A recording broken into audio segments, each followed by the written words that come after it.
You know, you hear the saying sometimes, in like a lion and out like a lamb. This week's TNA Impact started out strong, grew to the power, and then it kinda ended like a lamb. Or here, vice versa. Well, this week in TNA Impact, we had Bound for Glory series matchups. Well, that was okay. Honestly, in my opinion, TNA Impact this week was a great show, or maybe not even that great. Here's why. We begin the show off with a video recap with AJ and Claire and the Aces and Aids, cards and storylines. Then TNA kicks off with the Pyro. And they began talking about hardcore justice and trying to build up that pay-per-view. In my opinion, I thought that was a good 30 or 50 seconds to kick off the show. What they should have done was kicked off the show with the matchup instead of pulling out the Bubba Ray Twitter machine. He begins talking about the Bully Nation.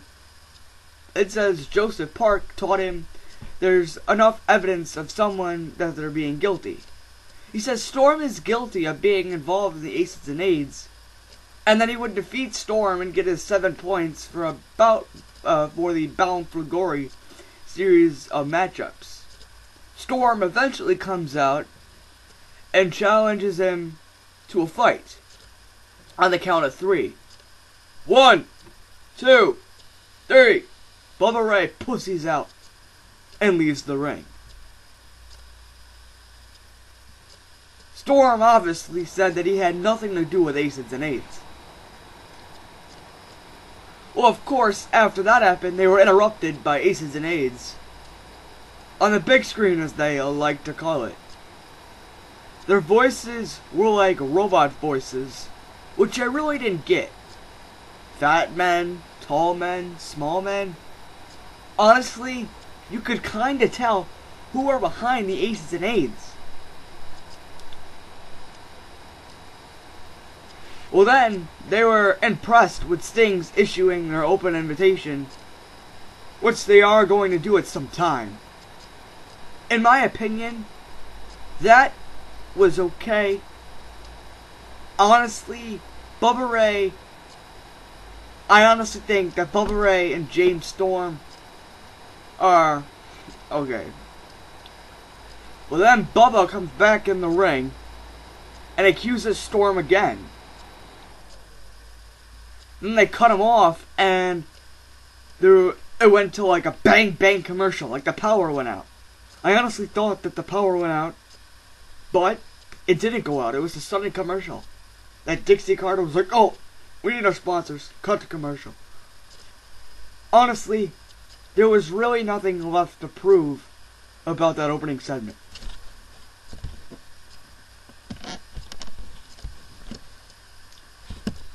Well then, after the commercial hits, they replay the Aces and Aids video, which was the most stupidest freaking video ever. Although their voices were connected, you had big men, tall men, and small men. Overall, it was an alright of a package deal. Well, we saw a lot of promos and video packages in TNA, which really didn't flow well tonight, in my opinion. After that, again, we had another freaking video package or freaking promo. The Pope, aka Elijah Burke from WWE, talks about his Bound for Glory matches about this Sunday. So over the past few weeks, it's been Bound for Glory matchups. Which, don't get me wrong, they were okay, but at the same time, it was like, it never really got over. It never really did. It wasn't the best, in my opinion. Honestly, I thought TNA was an okay of storyline. Well, then after the Pope talks about a backstage Pope promo, or kind of like an interview as they said it, about talking his Bound for Glory matchups at Hardcore Justice. They did the Bound for Glory series leaderboard. Storm in first place with 66 points, followed up by the Joe's Gonna Kill Ya Submission Machine Samoa Joe with 53. Then Kurt Angle in third with 41, and then Mr. Anderson with 40. They reviewed, or I should say, they went over the Bound for Glory series leaderboard, which, in my opinion, they don't need to do every single frickin' 10 or 15 minutes of the show. I understand the Bound for Glory, but, you know, you can obviously tell they got 7 points. Unless you're like the 5th or the 6th. In my opinion, it's not that bad. I mean, you gotta be kidding me. TNA Impact came out strong. Well, I should say, they ended up like a lamb in the beginning. And then things kind of started turning. Up next, we had our first match of the night, which was about maybe 45 minutes in. It was RVD, Rob Van Dam, the whole show, versus Magnus. Overall, I thought this was an okay match. It wasn't the best thing that really happened. Honestly, I think that it was okay. RVD, though, picks up the win and gets 7 points as he hits a 5-star Flox splash with the win.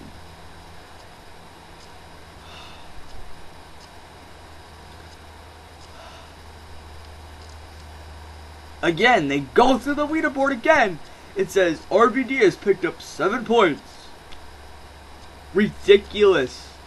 You don't need to show the leaderboard every freaking 5 to 10 minutes. After that, Bobby Roode was in the locker room on their contract signing between AA, Austin Aries, as he said there will be no one in the same language in the contract that his lawyers object to. We'll see if my lawyers accept the offer. Well, then the commercial hit, and they finally said we'll be back on TNA Impact.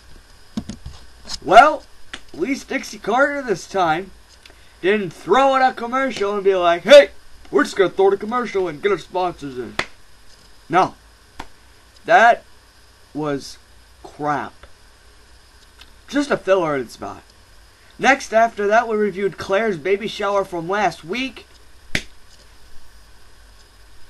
Ridiculous.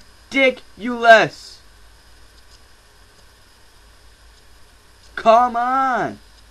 I don't like that feud. None of you like this feud. You gotta be kidding me. Drop that. I'd rather see AJ Styles and Kurt Angle feud at it over the baby. The sex. I don't like it. It's stupid. You gotta be kidding me. Next up, we got our second match of the night, which came in at 8:50 p.m. It was the tag team champions Garrett Bischoff and Devon versus Kazarian and Daniels, the champions. Kazarian and Daniels pick up the win by disqualification with the WWE TNA Tag Team Champions. And they pick up the win. Oh my god. Oh, this is kidding me. This is stupid. I don't care who the referee was in this matchup. He looked back and he saw him carry that belt. Oh my god. Guys, it's entertainment. It's fake. I was on Twitter tweeting during the show, and people were tweeting me. They're like, oh my god, I can't believe Arrowhead, and I didn't see that. And I wrote hashtag Twitter machine, it's entertainment. And then they unfollowed me because they didn't think it was entertainment. Come on. That is ridiculous.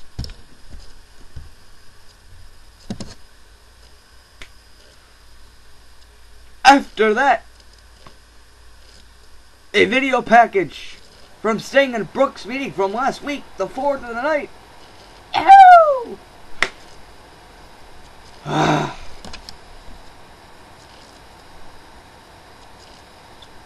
look at an average WWE commercial, WWE show no less. You have 36 minutes of commercials, about maybe 45 minutes of wrestling, and about 55 minutes of video packaging, just building up the hype for different superstars and pay-per-views. I watched TNA Impact last week. There was a bunch of matches.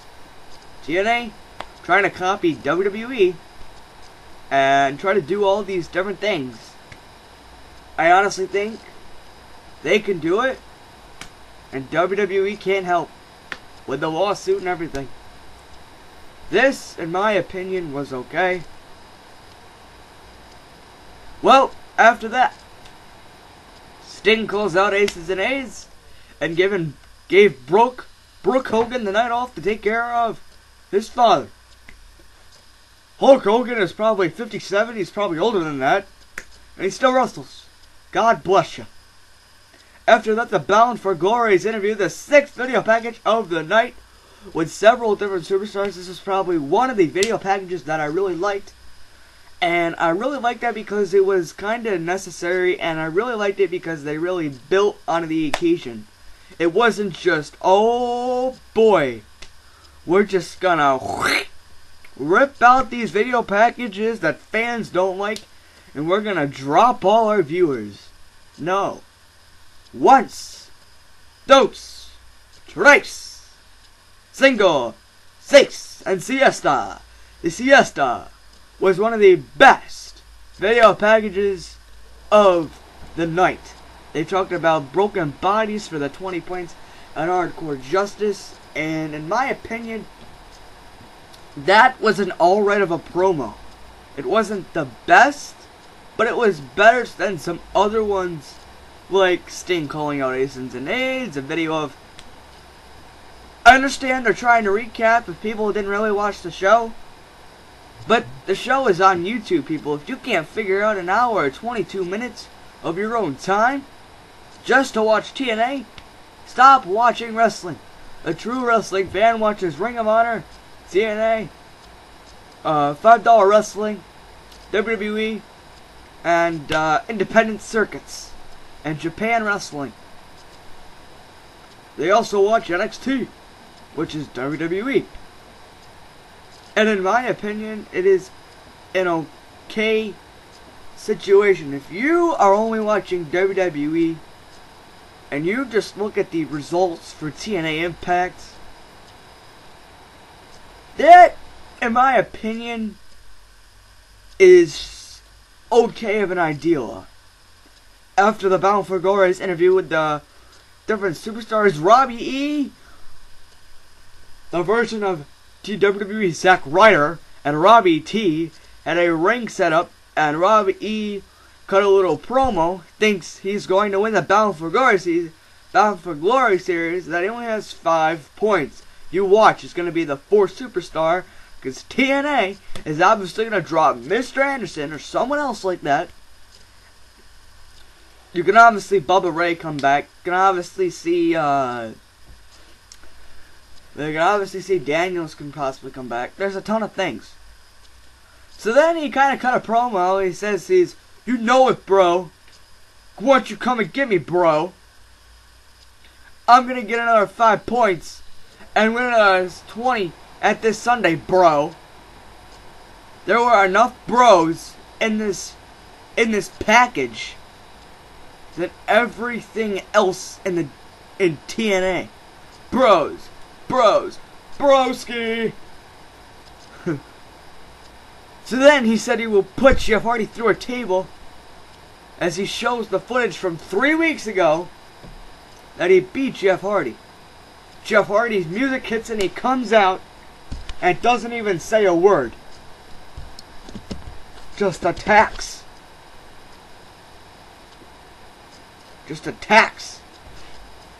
Robbie T, and then he attacks Robbie T. Then he goes to Robbie E and tries to back off, but Hardy slaps him and tries to put him to the table. But then Robbie T amazingly comes back and powerbombs him through the table. Doesn't Robbie T look like Jason Drew Andrews or Jackson Andrews. That was Tyson Kidd's bodyguard. He just kind of changed up his gimmick, got the beard. I don't really know what TNA and WWE has a type of deal. I know they had a lawsuit, but they gotta have some type of deal. You mean Christian went to Slammiversary. I don't think anyone kind of came back yet for TNA. You didn't see Bobby Ray, you didn't see Devon Dudley, you didn't see Bubba Ray, you didn't see Jeff Hardy, you didn't see anyone from TNA at all. You didn't see Kurt Angle or AJ Styles. You didn't see any of those guys at the 1000th episode of Raw. So what is WWE gonna try to do after they made a deal where Christian can go for one night and then WWE can pick one other superstar or multiple superstars if they trade them back, and they get a bunch of guys for this one night show only? Are they saving it until the Royal Rumble? I have no clue. After that, backstage, AJ does not remind anything regarding Claire's situation, as he says he doesn't drink and he doesn't know how bad at sex does someone have to do. Remember being with, and does not have to do. Let's just skip this. Honestly, I don't like this. They need to drop this. This is stupid. This is like TNA mixed in with freaking Jersey Shore, and there's only 2 characters, actually 3 if you're gonna count Robbie E. But there's only 2 characters with Claire and AJ Styles, and they look nothing like Jowo, Snooki, no one. Although AJ Styles kind of looks like Mike, but no one ever can do this type of things. They need to drop, I hope they drop the storyline at Hardcore Justice. Because if they drop the storyline, that is it. Yes! I just couldn't believe it. It was just brutal. I didn't like it. I don't know if you guys liked it. Leave a comment and tell me what you guys think of this. I don't really like it, because it's really starting to kind of saddle up kind of things. As I mean, TNA is kind of swooping up and just putting random superstars in storylines and trying to build the hype up, like Claire. I don't know what's going on. It's kind of like the same storyline between Karen Jarrett and Kurt Angle and Jeff Jarrett. Although that was good, because they had wrestling matches with him too. But I didn't like the pictures, and it just didn't flow well. Like I said before, TNA kind of went out like a lamb, and at the end they came like a lion. Or vice versa. Well, after that there was another commercial, but it wasn't a Switoff commercial. They actually said, TNA, we'll be right back. Or something like that. Well, overall, that was an alright segment. You know, TNA really doesn't do anything very good, but WWE can do this very good. They've done these things before. TNA has also done these things before. Hopefully they can do a bunch of things. Well, after that, Samoa Joe came out. Well, first of all, it was Taz and Mike Teeny on the announce table. Sitting on a chair, talking at the announce table. And they basically was talking, and he was like, "What's up, Joe?" And Joe runs over and grabs the headset and basically talks that nobody will stop him at the Bound for Glory series.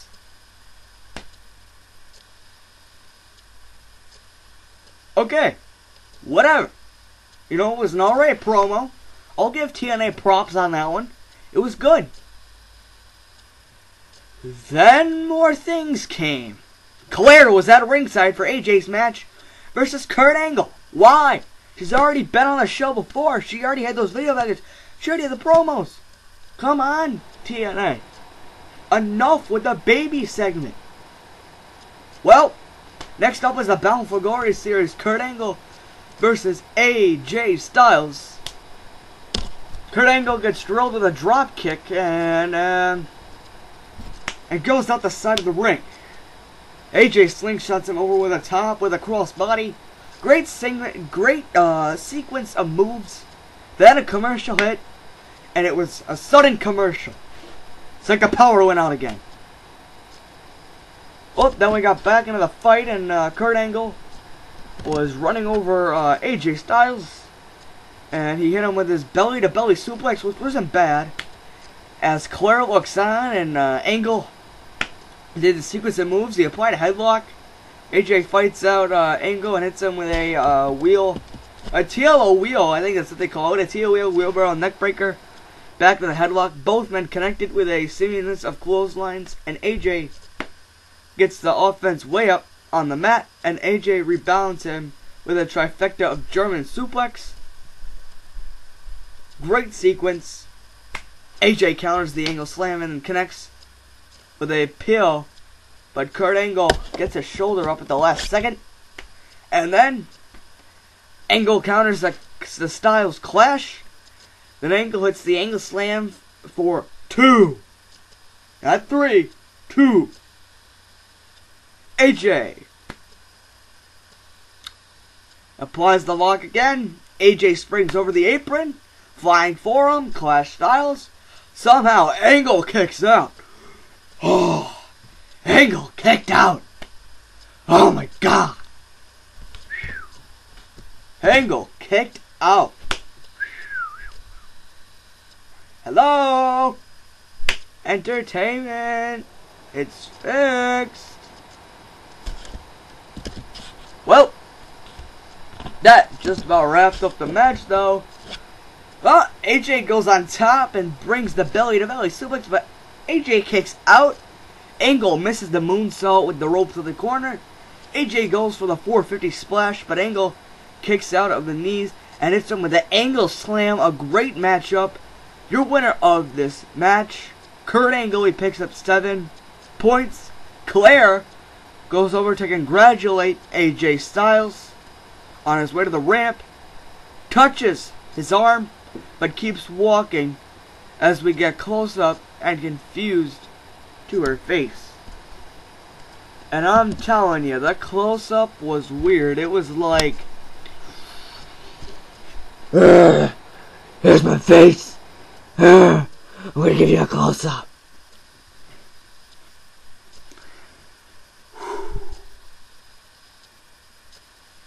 Great match. The ending was great match. Then after the match, just weird sequence. Well, after that, no commercial, but aces and eights are playing cards, and they run down who received the dead man's hand for them. They pick their next target, and we find out who the next victim is. More into that details later in the show. Well, Storm and Anderson are accusing each other after Ace and Aids got done playing their poker and jacks and cards. Goldfish, BS, 21, being behind it all.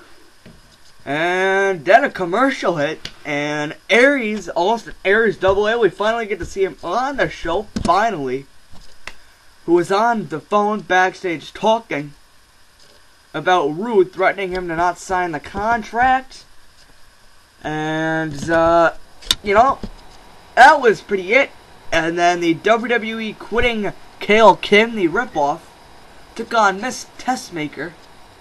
As they go right at before the bell rings, Kim drops Testmaker, throws her across the top rope.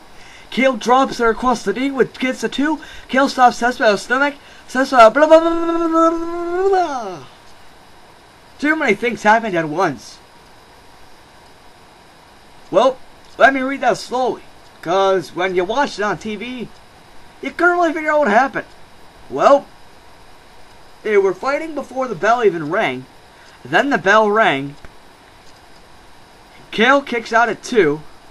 Kale steps on Testmaker's stomach. Testmaker comes back, but gets to shut down. Testmaker hits him with a flurry clothesline in the corner. She does the Rikishi stink face. Whoop. Testmaker brings her back with the top with a facebuster for the win. I think the only good part of this match was the aftermath, or aftermath, or aftergath, or Earl Hebner. I love this. I love doing my TNA reviews. Earl Hebner raises Testmaker's arm, which seems to be a long time talk. Well, Madison Rain's music hits. And she comes down and plants out Earl Hebner. And he falls out. Well, that was a okay. Well, after that, Joseph Parker talks about his previous illegal victories. Then Aries and Rude make their way to the Impact Zone to sign the TNA contract for the World Heavyweight Champion. A commercial hits. Then Kenny King, the former Ring of Honor superstar, gets the pin over Zema Ion from last week. Then a video package into Kenny King's 8th of the night. And it was alright. Well, then Sting makes his way to the ring with a table set up. Then Sting invites the Aces and Aids, who were still playing poker at the time, to the ring. He moves on and invites Rude and Aries to the ring to sign their contract. Aries has his title and takes a seat, and Bobby Roode, refuses to sit down. Sting asks what's up with his attitude. Roode asks Sting if he's stupid. Then he says the contract isn't his problem. He says the contract states that if he loses to Aries, he doesn't get a rematch as long as Aries stays the champ. Roode says Sting has it all right in front of him. Roode says if the language does not change, there will be no main event on Sunday. Then Double A tells him to stop working. And he knows his number. Roode takes off his coat and throws his things at Aries like he's angry.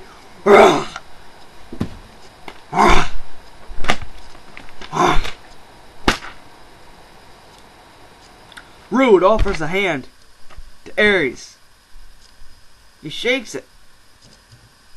Aries raises the belt like CM Punk style. What a copycat WWE. Oh, there'll be a lawsuit there soon. Rose throws the water in his face. Throws the water right in his face. Like Triple H spits it out. Well, Aries turns the table over, but Sting eventually holds him back. Well, then after that, we had about a 5-minute break to kind of speed things up a little while Taz and Mike Teeny were talking about their weekly regain. And I love my TNA Impact reviews because they're so long and there's so much things to get ready. Well, then Storm and Bully make their way to the Impact Zone.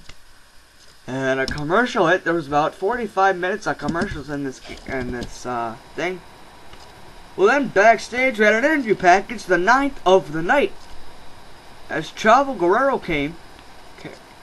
As Cash and Gunner will face Chavo and Hernandez this Sunday at Hardcore Justice.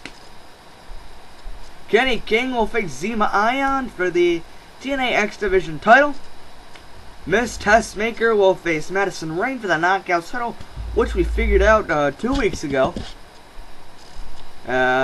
Bound for Glory Series Falls Canadian match for 20 points. RVD, Anderson, the Pope, and Magnus. A Bound for Glory's table match. Jeff Hardy, Storm, Bubba Ray, and Robbie E. Bound for Glory's 20 points. AJ Styles, Angles, Daniels, and Samoa Joe.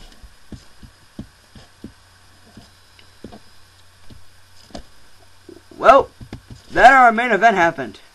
Both men looked behind them for aces and eights, who I would imagine were still playing poker or 21 or BS.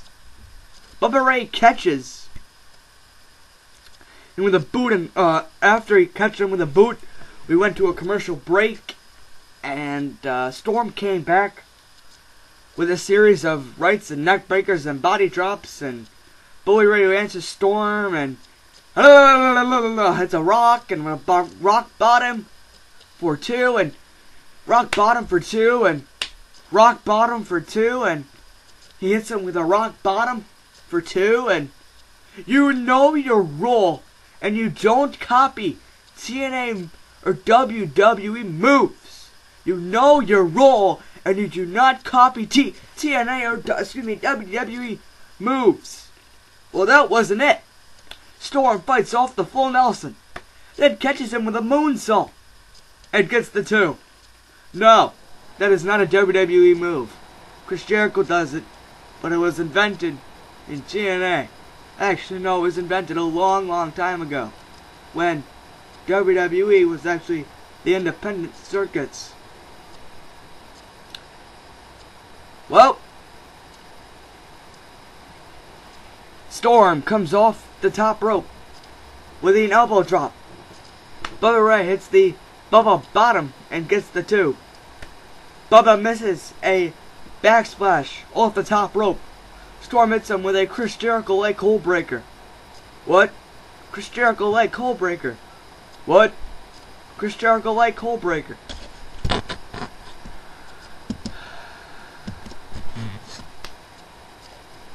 Now that's only the second time. Only two. Second time. 2 fingers. That happened in this match. But Bubba Ray avoids James Storm's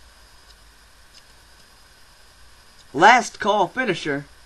But then Bubba Ray hits him with a Randall Keith Orton for the win. Randall Keith Orton for the win. RKO. Bubba Ray is your winner. Well then, Ace and Eights still playing poker. Bubba Ray grabs a chair for anticipation. He has Storms. Where are they? He says, send for them. Aces and Eights appear on the screen. And do not play poker. They say they'll say Bubba at the Hardcore Justice pay-per-view. End of the show. If you want to read more, links in our description box below. Don't forget to like this video, leave a comment, and subscribe. With your TNA 8/9/2012, if I had to give this all the rating, I'd give it a 7 out of 10. It started out like a lamb, and then kinda roared like a lion. A lot of WWE copying finishers. Really, in my opinion, it was okay. They copied kinda a little bit of WWE. I don't think they really like saw that or something or what they did, but you know, I would recommend you watch this on YouTube.com. Just search TNA Impact 8, 9, 12 full show. And there's a YouTuber that does it. It's XX something something XDX something. I don't know her full name or his name, because it looks like a girl's username, but it might be a guy. So subscribe.